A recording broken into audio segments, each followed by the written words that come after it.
sequel to the 90s comedy film Being John Malkovich.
Why, hello there, YouTube, and welcome back to 31. So, we're on day 25 now. Only a week left, I think.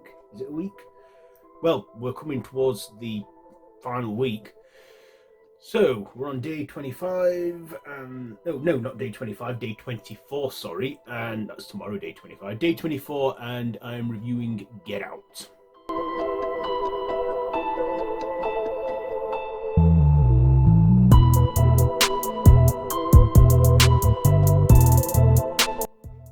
Yes, the horror hit from 2017 that is written and directed by comedian and comic Jordan Peele, who makes his first directorial debut with this film.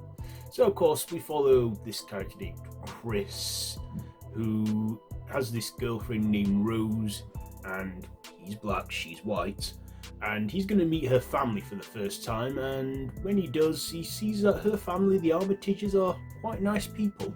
And they have a gathering and stuff, but then, the longer he stays, the more he starts to notice things are off, like with the housekeepers and, the way things are, and he starts to get a bit creeped out, and then he discovers that he's walked into a trap where the Armitages take black people and scramble their brains into, and then they get rich white people that bid on auction, which is disguised as a game of bingo, and they put the part of their brain into that black person, and then they make them it's like body snatchers.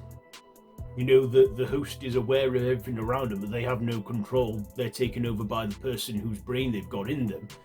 But of course, there are ways to make them come back, where they a flash to the camera, as we see in one bit where he's saying "get out" when he meets one person named Logan, who seems a bit out of place.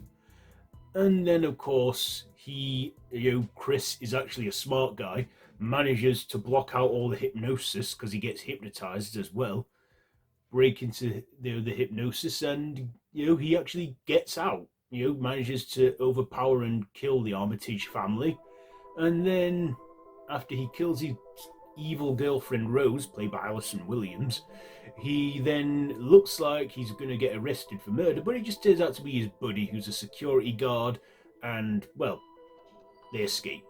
Of course, there is an alternate ending where it is actually the police and Chris gets sent down for murder, which is a downbeat ending, and I believe that this ending didn't go well or something with test screen audiences, or something like that, or I don't know, but Jordan Peele chose to theatrically end the film the way I've just explained it the first time.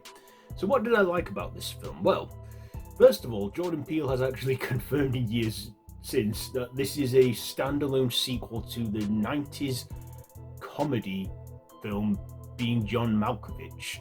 Now, forgive me for saying this, but I've not actually seen the movie. I know it features Catherine Keener, who is in this movie as well. But, yeah, that's what Jordan Peele has said. I probably need to make the time to watch that film. But yeah, the whole body snatchers, brain switching thing in horror is nothing new. But the way Jordan Peele does it, it makes it work. The way he just makes it play out. And, I just think, yeah. Also, there is a strong message of racial prejudice in this movie as well, which, yeah, again, and that's sort of become a thing with, well, at least a thing with Jordan Peele's first two feature films, Identity. But yeah, there is a lot of. Also, there's a lot of things in there, like at the beginning when Rose is driving the car and Chris gets questioned. She actually manages to smooth talk her way around the cop, and that's so they don't leave breadcrumbs of Chris. So there's those moments in there where the twist is staring you in the face, but you don't notice it on first viewing, which is very cleverly. It's a clever thing to do that in films, I think.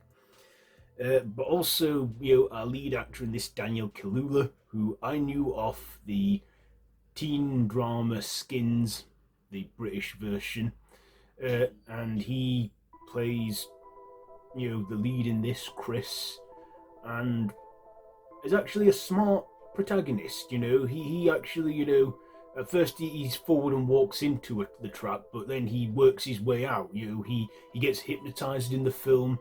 And the way she makes him cry, the mother, when she's hypnotizing him. That moment's very, I don't know how actors can sometimes do that, make themselves cry.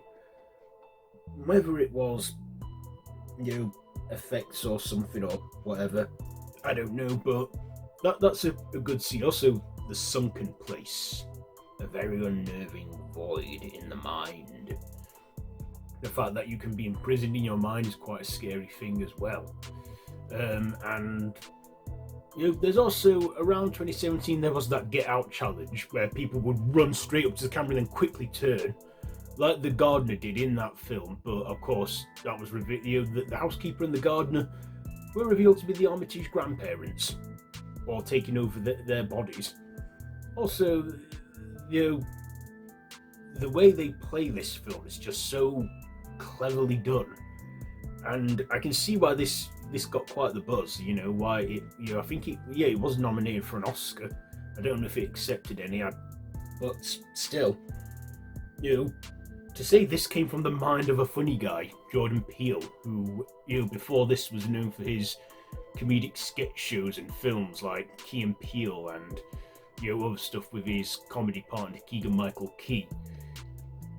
Yeah, to think this came from the mind of a comedy genius is quite good, because basically a lot of comics nowadays are revealing their true love for horror, like David Gordon Green and Danny McBride with the Halloween franchise, or Chris Rock with Saw, or Dave Franco with The Rental. Yeah, maybe they should let more comedians into the horror genre and see what they can do with it all. Of course, the tension and the mystery kept me guessing. The way the trailer showed it, I mean, it hid quite a lot of it, but still had me entangled to watch. And yeah, the Armitage family, nasty people, racist and menacing, but the way they can disguise themselves, it's like one of those situations, beware of something nasty pretending to be something nice. But yeah, also it opens where there's a kidnapping with one person who we later see in the film has now been scrambled, and it plays the song Run Rabbit. Yeah, but yeah, I think it's a good horror thriller sci-fi film in all. So I will give this 5 stabs out of 5. 5 stabs out of 5 for Get Out. Now, I'm going to get out by ending this video, so be sure to like, share, comment, subscribe, and hit the notification bell. Also, I forgot to mention, it's still 2010s week. We're on day 3 of 2010s week, where I'm reviewing horror movies from the 2010s. Anyway, yeah, I'll see you tomorrow, so until next time, don't have nightmares.